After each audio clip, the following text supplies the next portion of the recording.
Madame, Monsieur, bonjour. Merci de nous rejoindre à la une de l'actualité. Le président de la République, Abdelmadjid Tebboune, a reçu hier un appel téléphonique de son homologue français, Emmanuel Macron, dans lequel il s'est réjoui de voir Abdelmadjid Tebboune se porter bien. Un dossier agriculture dans cette édition à Khenchela, à l'ouest de Tebergda, est pratiquement à sec, poussant les rares agriculteurs de l'oasis à fuir la région, et la sécheresse des terres a poussé justement les agriculteurs de Zousfana Béchar d'avoir recours à l'arrosage supplémentaire. On parlera également de culture en serre multichapelle à Sidi Fredja.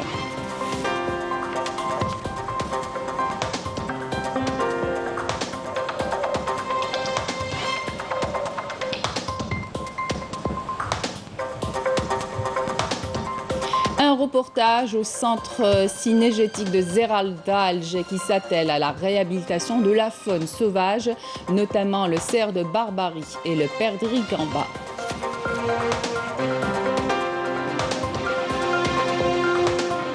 Une visite guidée à la fin du journal au musée public national de Cherchell. On y découvrira les vestiges archéologiques de la ville qui constituent un patrimoine d'une grande valeur.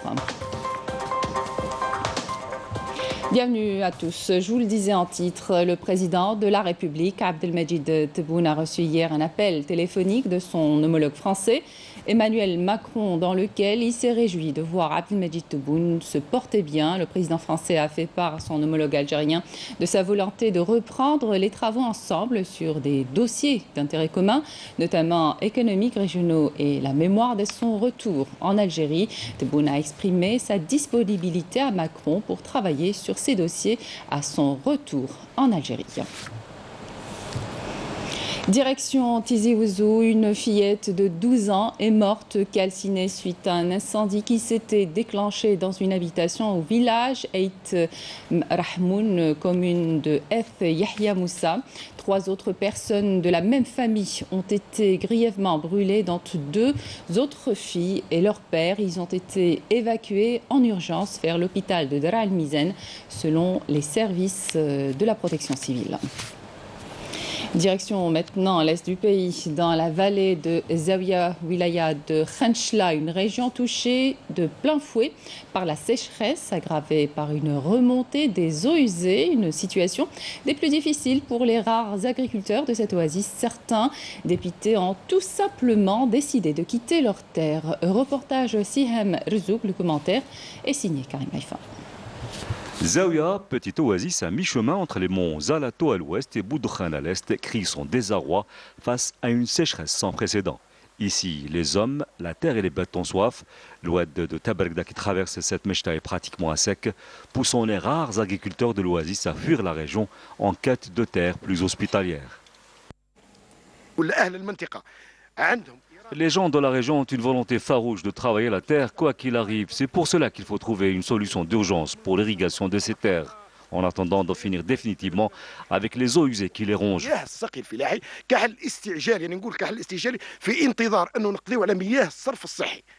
Tous les jeunes agriculteurs ont une seule requête, irriguer leurs terres avec de l'eau propre. Tous les jeunes sont partis d'ici. Il y a plusieurs programmes enregistrés au profit de ces hameaux, notamment l'alimentation en eau potable. Concernant Zaouia, les travaux d'AEP devraient être lancés dans les prochains jours, à savoir une semaine au maximum. Une opération qui touchera également Terit, Al-Amra et Al-Wendoura. Des travaux visiblement bien accueillis par les habitants de ces mechtas, rassurés enfin de pouvoir se projeter dans un avenir plus sûr, leur permettant de profiter pleinement du travail de la terre. On vous emmène dans les plaines de Zousfana Béchar, des terres fertiles qui sont passées par une sécheresse sans précédent. Les agriculteurs de la région ont dû recourir à l'arrosage supplémentaire, une technique d'irrigation moderne. Walid Yousfi. Nous sommes dans les plaines de Zousfana, dans la wilaya de Béchar. Les terres fertiles s'étendent à perte de vue. Une région agricole par excellence qui a connu une longue période de sécheresse ces dernières années, poussant ainsi les agriculteurs à recourir à l'arrosage supplémentaire. Une technique d'irrigation moderne qui a prouvé son efficacité en ces temps arides. Nous avons lancé un appel aux autorités concernées afin de pouvoir utiliser l'eau de cette rivière qui s'étale sur 15 km pour l'irrigation de nos terres. Lors de notre visite à Oued Ousfana, nous avons remarqué la présence d'une quantité importante d'eau qui pourrait être utilisée pour l'arrosage supplémentaire dans le cadre des opérations de réhabilitation. Les agriculteurs pointent du doigt un autre problème majeur, l'absence d'électricité. Nous avons besoin d'électricité ou d'énergie solaire pour avoir recours à l'arrosage supplémentaire. L'eau est disponible ici. Il n'y a pas d'électricité dans cette plaine. Les puits sont creusés et bien préparés. Il ne nous manque que l'équipement nécessaire. C'est de cette façon qu'on pourra faciliter la tâche aux agriculteurs. Nous sommes passés par une longue période de sécheresse. C'est pour cela que nous avons pensé à utiliser l'arrosage supplémentaire dans le domaine agricole. Nous devons recourir à l'arrosage supplémentaire pour faire face aux difficultés que rencontrent la plupart des régions du Sud.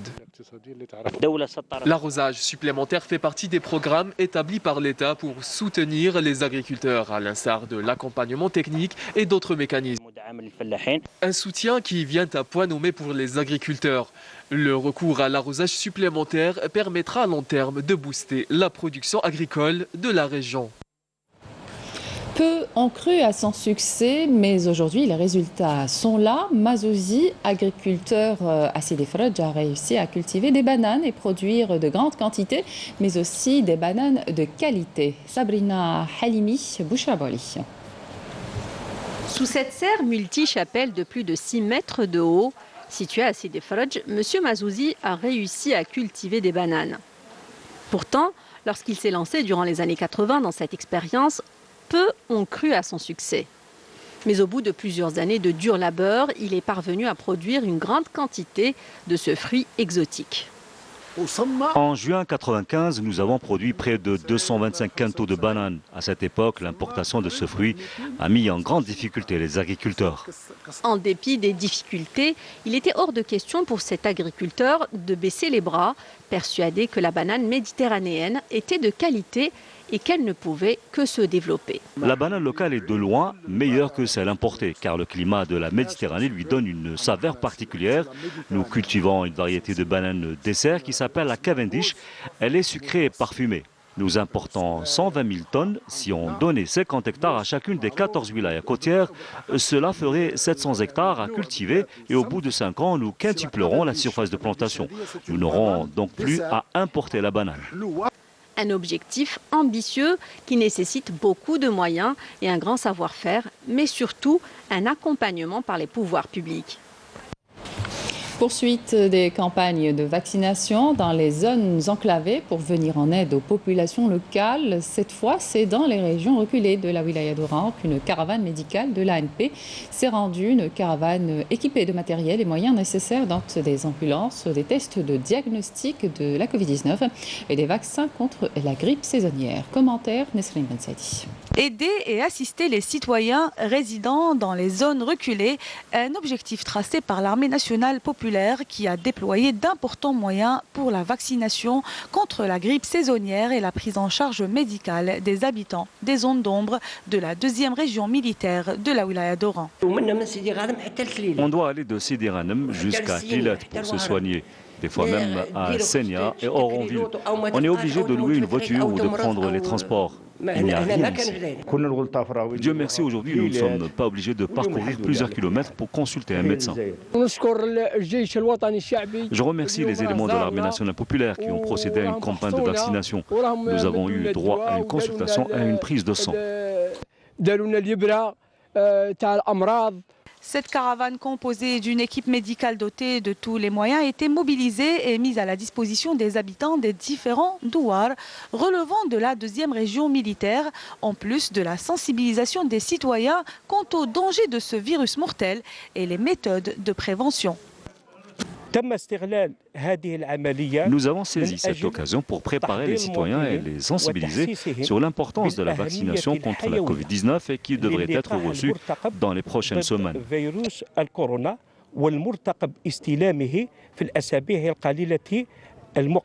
Cette campagne humanitaire se poursuit à travers les différentes régions militaires ayant pour but le soutien permanent des citoyens issus des zones isolées. La situation épidémiologique en Algérie à présent, 227 nouveaux cas confirmés de coronavirus, 190 guérisons et 2 décès ont été enregistrés par les autorités sanitaires. Un bilan rendu public hier par le porte-parole du comité scientifique de suivi de l'évolution de la pandémie du coronavirus, le docteur Jamal Fourar. Et puis l'Institut de cardiologie de Montréal a annoncé que la colchicine, un anti-inflammatoire, serait efficace pour traiter le Covid-19. Les résultats positifs de l'étude constituent une découverte scientifique majeure. Le premier médicament oral au monde qui pourrait traiter les patients en phase pré-hospitalisation. Le président sud-africain, président en exercice de l'Union africaine, Cyril Ramaphosa, a appelé hier le président américain Joe Biden à annuler la reconnaissance illégale de la prétendue souveraineté marocaine sur le Sahara occidental, proclamée le mois dernier par son prédécesseur Donald Trump, tout en disant accueillir favorablement l'engagement positif pris par le président américain Joe Biden pour renouveler le mode de collaboration de son pays avec le reste du monde. Ramaphosa a exprimé son inquiétude quant au manque de progrès dans le processus de résolution du conflit au Sahara occidental dans le sens de la reconnaissance du droit du peuple sahraoui à l'autodétermination et à l'indépendance. Il a assuré que son pays allait intensifier ses efforts au sein de l'Union africaine pour garantir au peuple sahraoui son droit à l'autodétermination. Aux États-Unis, Joe Biden va rétablir à partir de ce lundi les restrictions d'entrée aux États-Unis à la plupart des citoyens non américains qui se sont rendus en Grande-Bretagne, au Brésil, en Irlande et dans une grande partie de l'Europe. Cette décision du président démocrate fait partie du plan de lutte de la nouvelle administration contre l'épidémie de Covid-19 qui flambe dans le pays le plus touché au monde, tant en termes d'infection que de décès. Joe Biden étendra également cette interdiction aux voyageurs qui se sont récemment rendus en Afrique du Sud en raison des informations selon lesquelles de nouveaux variants du coronavirus plus transmissibles apparaissent aux États-Unis. Coupe du monde de handball, la sélection algérienne s'est inclinée hier face à son homologue suisse sur le score de 27-24 pour le compte de la 3e journée du groupe 3 du tour principal. C'est la 5e défaite pour le 7 national mondial égyptien. Le centre cynégétique de Zeralda, Alger, s'attelle à la réhabilitation de la faune sauvage, notamment le cerf de Barbarie et le perdrix gamba, 2 espèces de veaux en voie de disparition. Reportage Saïda Maïf. Une des principales missions du centre cynégétique de Zeralda à Alger réside dans la réhabilitation du cerf de Barbarie, une espèce endémique de l'Afrique du Nord, et ce, en aménageant nombreux enclos dans l'établissement. Un noyau a été donc constitué depuis les années 90, suivi par des lâchers dans 2 sites pilotes, à savoir Béjaïa et Skikda. Notre choix a été fait sur le 2 sites pilotes, en l'occurrence la forêt de Lakfadou, dans la wilaya de Béjaïa, et le massif forestier de Kolo dans la wilaya de Skikda. Après avoir terminé tous les aménagements dans ces 2 massifs forestiers, donc au niveau de l'Akfado, nous avons quand même clôturé un espace de 200 hectares avec des aménagements spécifiques à l'intérieur pour faciliter le développement de l'espace à l'intérieur. Et dans le massif de Kolo, nous avons quand même clôturé un espace de 56 hectares avec tous les aménagements nécessaires.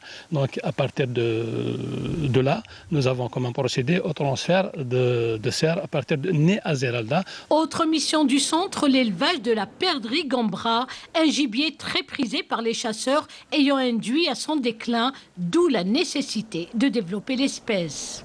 La perdrix gambra est précisément Alectoris barbara, la sous-espèce qui est présente au niveau du nord de l'Algérie, est une espèce très populaire. C'est le gibier le plus prisé par les chasseurs et le plus apprécié. Cette pression a fait que les populations naturelles ont connu un déclin important, ce qui a poussé les scientifiques dès les années 80 à tirer la sonnette d'alarme par rapport à cette espèce, d'où la nécessité de mettre en place un programme de développement de la perdrix gambra. Mais ce n'est qu'en 2000 que cette espèce a bénéficié d'un programme national de recherche domicilié au niveau du centre cynégétique et dirigé par le défunt professeur Belhamra. Des programmes sanitaires sont tracés chaque année pour le suivi de ces espèces et notre intervention s'effectue par des traitements selon le cas observé. Et on travaille aussi en collaboration avec l'Institut national de médecine vétérinaire.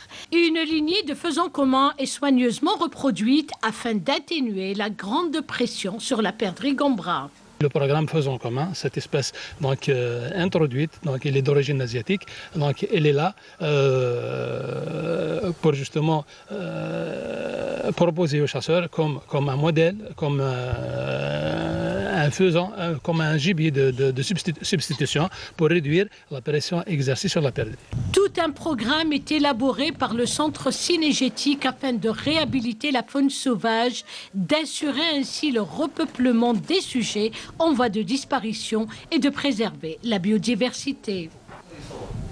Une visite guidée pour terminer au musée national de Cherchell. On y trouve les vestiges archéologiques de la ville qui constituent un patrimoine d'une grande valeur et qui compte parmi les plus prestigieuses du Maghreb. Commentaire Yasmine Saoudi.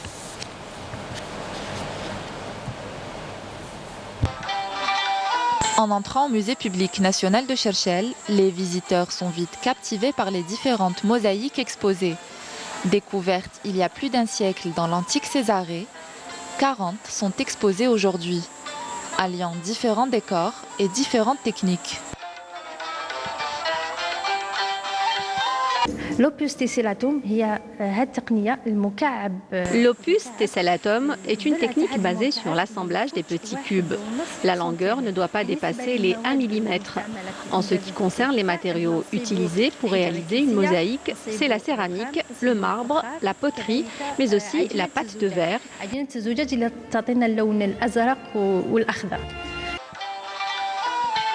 L'art de la sculpture antique n'est pas en reste.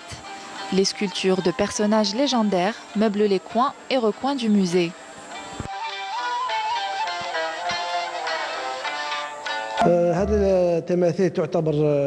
Ces sculptures représentent l'époque romaine. C'est des répliques des plus célèbres sculptures du 3e et 4e siècle avant Jésus-Christ, faites par des sculpteurs grecs célèbres comme Phidias et Polyclète.